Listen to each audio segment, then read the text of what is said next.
Assalamualaikum warahmatullahi wabarakatuh. Hari ini saya bersama dengan Okey, saya Fitri Mulyani. dengan Kak Fitri ya. Ya, betul. Okey Kak Fitri, hari ini saya nak interview akak dan tanya beberapa soalan lah tentang bahasa Arab, boleh? Boleh, insyaAllah. Okey, soalan yang pertama.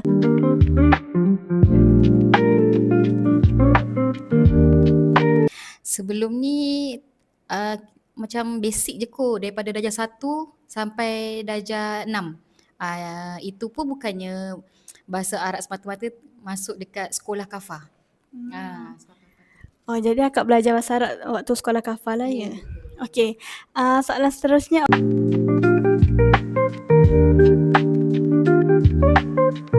Waktu tu sebab time tu kan masih budak-budak lagi kan. Okay, so kita macam minat ke bahasa Arab tu tak ada sangat. So benda tu rasa macam lah susahnya nak adapt benda tu kan. Tapi kita ambil masa jugalah daripada dari 1 sampai darjah 6. So dari boleh bahasa Arab tu, tapi orang kata tak kesemua cover benda tu lah. So kita macam 1, 2, 3 kan, 1, 2, 3 dah bahasa Arab. Lepas tu nama-nama objek ke, nama-nama haiwan ke, macam tu je lah. Tak mendalami sangat bahasa Arab tu. Oh, faham. Okey, soalan seterusnya.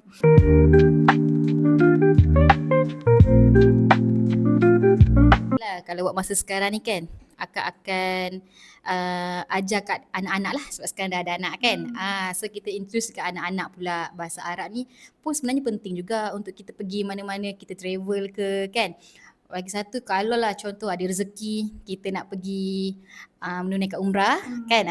So benda tu satu macam orang kata kelebihan untuk kita, senang kan untuk kita bercakap kat sana semua. So kalau akak pandai bahasa tu, akak akan ajar dekat anak-anak lah. Okey, soalan terakhir.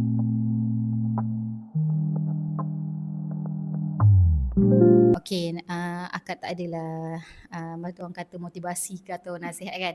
Mungkin untuk anak muda sekarang ni, pelajarilah sedikit demi sedikit bahasa Arab ni kan, sebab benda ni pun untuk kita punya masa depan ataupun untuk kita punya kelebihan juga. So kalau kita ada orang kata kelebihan ni, so dia boleh banyaklah kita punya orang kata manfaat dia tu. So bukannya kita belajar ni untuk kita seorang je, tapi untuk orang sekeliling juga. So kita boleh share juga untuk dekat orang ramai kan. Itu je. Okey, terima kasih Kak. Okay, sama.